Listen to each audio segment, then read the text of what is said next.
Shri Dharmendra Pradhan ji, honourable minister of education, बाकी भी stage पर और हमारे सभा में भी एजुकेटर्स और हमारे भाई बहन, आप सभी को नमस्कार।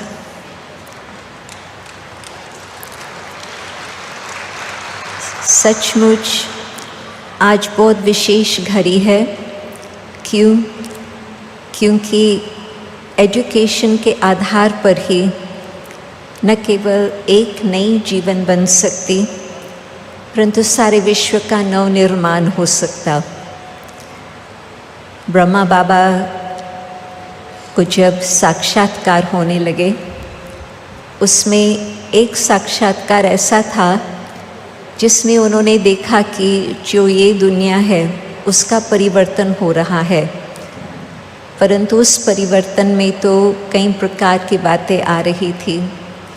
परंतु फिर उन्होंने देखा कि आत्माएं जैसे बिंदु समान, चार तारों समान ऊपर उड़ के जा रही है अपने वतन में, अपने घर में, और फिर वहाँ से जब नीचे आती है उनका मानव का रूप है, परंतु हम जैसे मानव ऐसे नहीं, परंतु जैसे उनका एक लाइट का आकार है।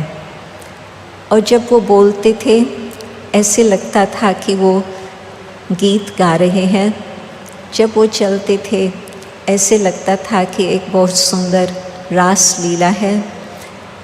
उन्होंने देखा कि ऐसे संसार है जिसमें मानव एक तो के बहुत ही समीप संबंध, रिस्पेक्ट और प्रेम वाले संबंध रखते, एक तो के जल्दी भाव को समझ लेते, और मानव और पशु पंछी सभी का एक बहुत अच्छे प्रकार से हार्मनी का चल रहा।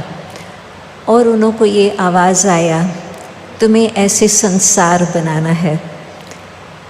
तो वो चले गए पहाड़ों में, कश्मीर में। आज कश्मीर की कुछ और हालत सुन रहे, परंतु उस समय जब ये है 1936 की बात, तो उस समय जब पहाड़ों में शांति में बैठते ध्यान रखते थे, तो उनको ये प्रश्न आता था, वो संसार कैसे आ सकता।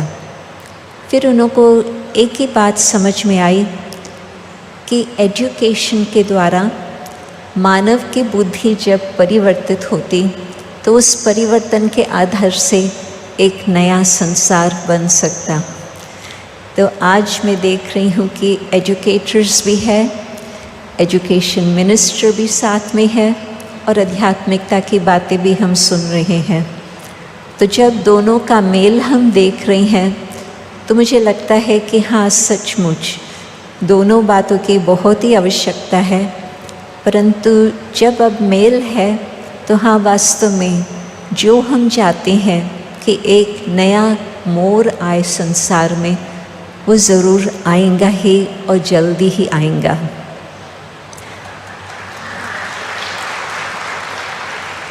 मैं ये भी मानती हूँ कि जब भारत इतना और आगे बढ़ा है टेक्नोलॉजी में, धन के हिसाब से भी, परंतु अपनी जो सभ्यता है, अपना जो आदि संस्कृति है, जिसका नाम ही आता है आदि सनातन देवी देवता धर्म, तो उस आधार पर जो मानव का परिवर्तन संभव है, वो भारत में ही ऐसे फिर से सनातन धर्म की स्थापना हो रही है। क्यों? आज जो नौजवान है, जैसे बहन पहले बता रही थी, जब हम लीप का सुन रहे थे, तो उसमें ये भी समझ में आया कि लीडरशिप में जब वैल्यूज़ है, मूल्य है, और जब एथिक्स है, और न सिर्फ धन कमाने का, जॉब करने का लक्ष्य है, परंतु अपने जीवन का कुछ पर्पस भी चाहिए, जीवन में कुछ मीनिंग भी चाहिए। तो जब ये बातें चल रही है कि हम कुछ वेल बीइंग का कुछ कार्य करें, तो मुझे लगता है कि मंत्री साहब ज़रूर आपसे हम ये रिक्वेस्ट करते हैं कि हर विश्वविद्यालय में भारत में वेल बीइंग का कुछ स्थान बने, जिसमें नौजवानों को अपने जीवन के लिए, भविष्य के लिए और अपने देश के लिए बहुत कुछ उससे प्राप्ति हो सकती।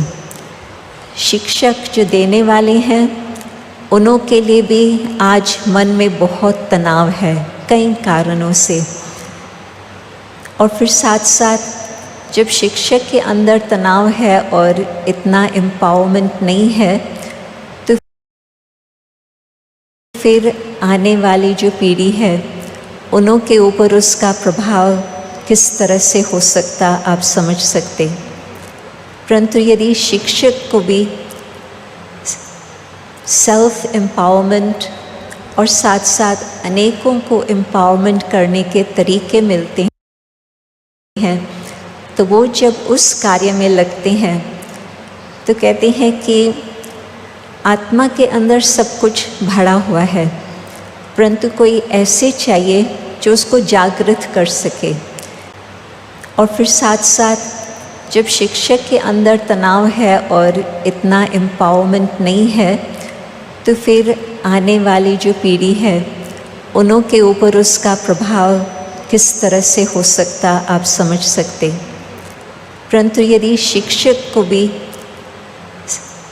सेल्फ एम्पावरमेंट और साथ साथ अनेकों को एम्पावरमेंट करने के तरीके मिलते हैं, तो वो जब उस कार्य में लगते हैं तो कहते हैं कि आत्मा के अंदर सब कुछ भरा हुआ है, परंतु कोई ऐसे चाहिए जो उसको जागृत कर सके, जिस जागृति के आधार पर उस एक की जीवन भी बहुत श्रेष्ठ बन सकती और वो फिर अनेक दीपकों को भी जगा करके उनों के अंदर भी वही प्रकाश का अनुभव करा सकता।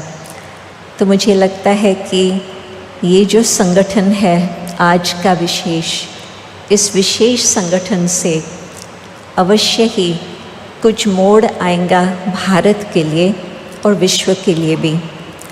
जब आध्यात्मिकता का फाउंडेशन होता तो उसमें वैल्यूज़ का बहुत मुख्य कनेक्शन है।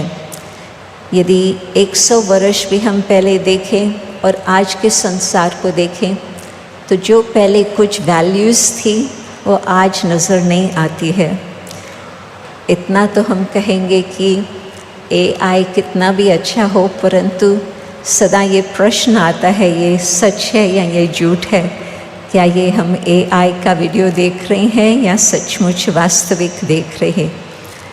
तो जब आध्यात्मिकता का फाउंडेशन है, सत्यता की पहचान है, तो उसके अंदर जो हमें भविष्य के लिए दिशा मिलती, उससे हम सही रास्ते पर चल पाएंगे और उस रेजिलियंस के साथ, उस वैल्यूज़ के फाउंडेशन के साथ अवश्य ही एक बहुत सुंदर संसार फिर से हम बना पाएंगे। तो आप सभी को बहुत बहुत धन्यवाद कि आप यहाँ हमें बहुत आशा दे रही हैं भविष्य के लिए कि हाँ, हम सब मिल करके ऐसे संसार ज़रूर इस धरा पर लाएंगे। ओम शांति।